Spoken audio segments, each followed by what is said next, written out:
Di antara peristiwa penting yang terjadi di Baitul Haram semasa Abdul Muthalib adalah penggalian sumur Zam-Zam dan peristiwa pasukan gajah.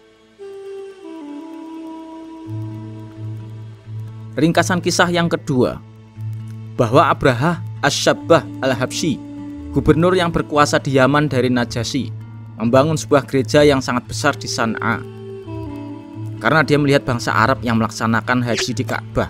Dengan adanya gereja yang sangat besar itu, dia menginginkan untuk mengalihkan pusat kegiatan haji di sana. Seseorang dari Bani Kinanah mendengar niat Abraha ini, maka selagi tengah malam dan dengan cara mengendap-endap, dia masuk ke dalam gereja dan melumurkan kotoran ke pusat kiblatnya. Tentu saja Abraha amat murka setelah mengetahui hal ini. Dengan membawa segelar pasukan yang jumlahnya mencapai tidak kurang 60.000 prajurit, dia menuju Ka'bah untuk menghancurkannya. Untuk memilih seekor gajah yang paling besar, di samping 9 atau 13 ekor gajah yang lain di tengah pasukannya dan gajahnya, siap untuk menginvasi Mekah. Setibanya di Wadi Muhasyir, yaitu antara Musdalifah dan Mina, tiba-tiba gajahnya menderum dan tak mau bangkit lagi mendekati Ka'bah.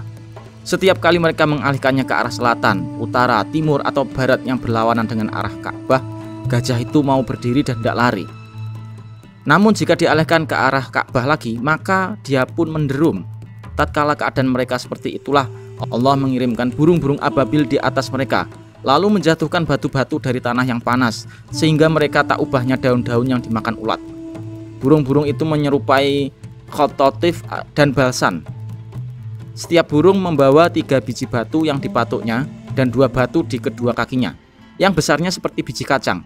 Batu-batu itu tidak menimpa salah seorang di antara mereka, melainkan sendi-sendi tulangnya terlepas dan tak lama kemudian dia pun mati. Tidak semuanya terkena batu-batu itu. Akhirnya mereka semburat melarikan diri, sebagian menabrak sebagian yang lain hingga banyak yang jatuh terinjak-injak dan mereka mati berserakan. Tentang Abraha sendiri, Allah mengirim penyakit kepadanya, sehingga sendi-sendi tulangnya lepas sendiri-sendiri. Setibanya di San'a, dia tidak ubahnya anak burung, dadanya terbelah hingga terlihat jantungnya, lalu dia pun mati. Sementara itu, orang-orang Quraisy berpencar menjadi beberapa kelompok dan mengungsi ke atas gunung karena takut terhadap invasi pasukan Abraha. Setelah pasukan Abraha mengalami kejadian seperti itu, mereka pun kembali lagi ke rumah dalam keadaan selamat dan aman.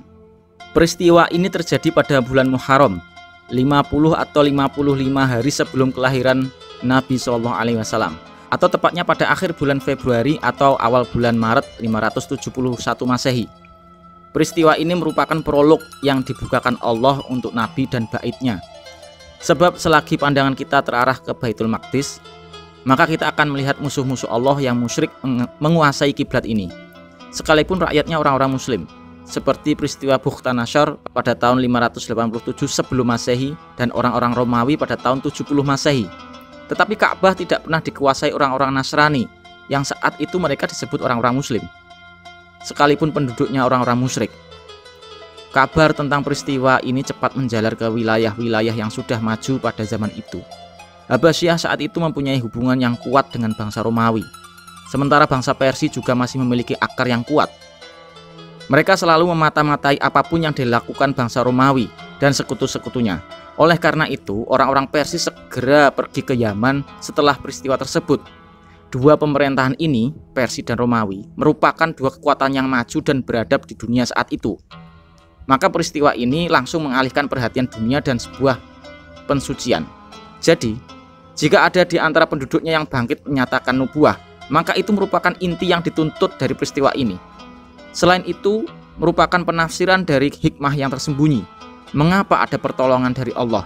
Orang-orang yang musyrik berhadapan dengan orang-orang yang memiliki iman, yang semuanya berjalan tanpa bisa dijangkau alam kausalitas. Abdul Muthalib mempunyai 10 anak laki-laki. Al-Harits, Az-Zubair, Abu Thalib, Abdullah, Hamzah, Abu Lahab, Al-Ghaidaq, Al-Muqawwim, Syafar, Al-Abbas. Ada yang berpendapat anaknya ada 11, yaitu ditambah Qatsam. Ada pula yang berpendapat anaknya ada 13. Mereka yang berpendapat seperti ini menambahkan Abdul Ka'bah dan Hajlah. Ada yang berpendapat Abdul Ka'bah adalah Al-Muqawwim dan Hajlah adalah Al-Ghaidaq. Sementara itu tidak ada seorang pun di antara anak-anak yang bernama Qatsam. Sedangkan anak perempuannya ada 6. Ummul Hakim atau Al-Baidah, Barroh, Atikah, Syafiyah, Arwa, dan Umaymah. Abdullah, dia adalah bapak Rasulullah Shallallahu Alaihi Wasallam. Ibunya adalah Fatimah binti Amr bin Aiz bin Imron bin Makhzum bin Yakhzah bin Murrah. Abdullah adalah anak Abdul Muthalib yang paling bagus dan paling dicintainya. Abdullah inilah yang mendapat undian untuk disembelih dan dikorbankan sesuai dengan nazar Abdul Muthalib. Ringkasnya, tatkala anak-anaknya sudah berjumlah 10 orang dan tahu bahwa dia tidak lagi mempunyai anak, maka dia memberitahukan nazar yang pernah diucapkannya kepada anak-anaknya. Ternyata mereka patuh. Kemudian dia menulis nama-nama mereka di anak panah untuk diundi. Lalu diserahkan kepada patung Hubal. Setelah anak panah itu dikocok, keluarlah nama Abdullah. Maka Abdul Muthalib menuntun Abdullah sambil membawa parang, berjalan menuju Ka'bah untuk menyembelih anaknya itu. Namun orang-orang Quraisy mencegahnya, terutama paman-pamannya dari pihak ibu dari Bani Makhzum dan saudaranya, Abu Thalib. Kalau begitu apa yang harus dilakukan sehubungan nazarku ini? Tanya Abdul Muthalib kebingungan. Mereka mengusulkan untuk menemui seorang dukun perempuan. Maka dia pun menemui dukun itu. Sesampainya di tempat dukun itu, dia diperintahkan untuk mengundi Abdullah dengan 10 ekor unta. Jika yang keluar nama Abdullah, maka dia harus menambahi lagi dengan 10 ekor unta hingga Tuhan ridho. Jika yang keluar nama onta, maka onta-onta itulah yang disembelih. Maka dia keluar dari tempat dukun wanita itu dengan mengundi antara nama Abdullah. Maka dia menambahi lagi dengan 10 ekor unta. Setiap kali diadakan undian berikutnya, yang keluar adalah nama Abdullah, hingga jumlahnya mencapai 100 ekor unta. Baru setelah itu undian yang keluar adalah nama onta. Maka onta-onta itu pun disembelih sebagai pengganti Abdullah. Daging-daging onta tersebut dibiarkan begitu saja, tidak boleh dijamah manusia maupun binatang.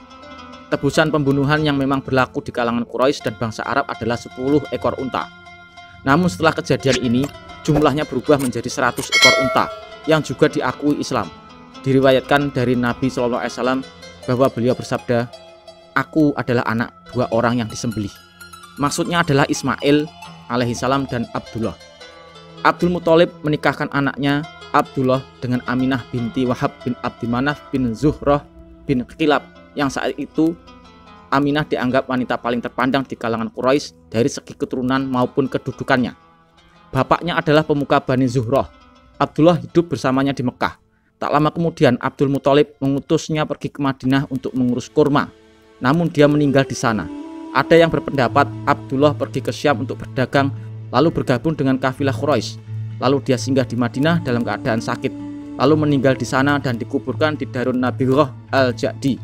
Saat itu umurnya 25 tahun. Abdullah meninggal dunia sebelum Rasulullah SAW dilahirkan. Begitu pendapat mayoritas pakar sejarah.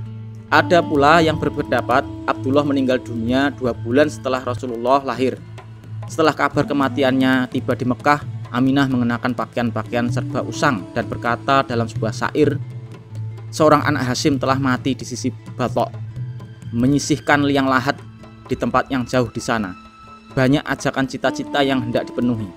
Tidak banyak yang ditinggalkan seperti anak Hashim ini. Mereka membawa tempat tidurnya di senja hari.